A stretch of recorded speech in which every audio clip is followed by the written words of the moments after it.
Hey there, this is Cinephile Studios, and today we're going to talk about something completely different from movies, while wearing a shirt that has to do with movies, but that's just out of the question. It's Darth Vader, and we're not going to talk about Star Wars, even though they just released the title, which is going to be the 48th film called The Last Jedi, which is really exciting to me, but we're not going to talk about movies today, don't worry. Even though there's a Harry Potter poster, just ignore everything.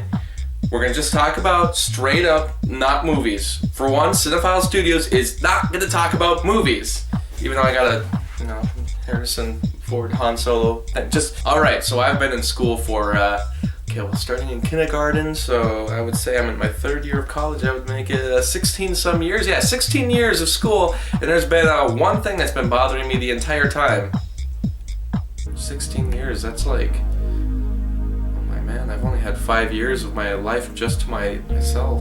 Every time I'm taking the class, the teachers are up there, they're putting up their notes, they read the book the night before, like, here, let me show you. They take up, big book like this, and, it costs how much money? Probably $90, $100, $150, $200 sometimes. Yeah, that's nice. Yeah, that's how they get you. $200 school books. That could be a whole nother vlog, but today we're just going to talk about the teachers and what they do. So, alright, so they take the book, they read it the night before, and they take, look at it here, right here, A View of Delft. Some thoughts about thinking about international law. Doesn't that sound interesting? No, it doesn't. But the point is, the teacher will read the book the night before, and then they'll show up to class, and they'll be like, alright, we're not going to read the book, even though you paid $200 to buy it. They start out like this, let's just say they're doing a subject on U.S. presidents. Okay, so we got U.S. presidents. Alright, can you see that? Can you see what's going on there? Here, can you see that? Shoot. Start out with U.S. presidents, so that's nice, U.S. presidents. And then, we're gonna just start out, okay, who was the first U.S. president? So what do? Well, they put a bullet point, of course.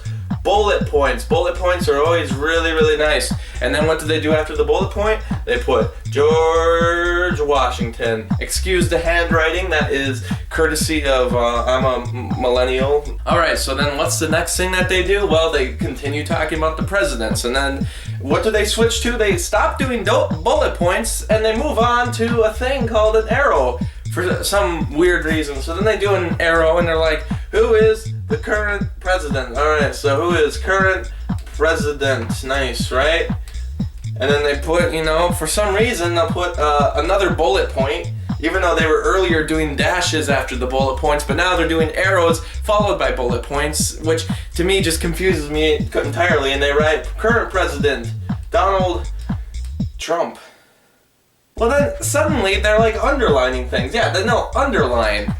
Why are you underlining all of a sudden? Okay, so, and this is just me trying to do notes, trying to make everything structured neatly, something that I can follow to look back on later, so when I'm studying for the test, everything kind of makes sense. But no, all of nowhere, they're doing arrows, then bullet points, and then they're underlining. And then suddenly, they uppercase everything. And then they underline it again, because now we're underlining that too.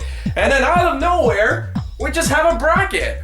Why are you putting the bracket down now? Where is that coming from? Well, okay, where do they live? White House, okay. And then you're taking all that, you put a little dash right here, and you put Washington, D.C. So before you know it, this entire notes thing has become an entire art project that the teacher decided to show you. Like, this is what they're just making it up as they go along. They read the book, and now they're telling you all the information verbatim, and then they start putting asterisks. Like, okay, just remember that for later. We're gonna put a little asterisk right there. Okay, well, what does that end up being used for? Well, then the class ends, and then they never explain why they put all those asterisks up. And then here's the thing, then all of a sudden they're like drawing a picture. Well, why are they drawing a picture all of a sudden? So then they start doing, they start lettering everything, and then they start doing 1, 2, 3, and then they put the A's in parentheses sometimes, but sometimes it's with a period, and then sometimes just out of nowhere they'll start doing 1, 2, 3, and then they'll do little lowercase a.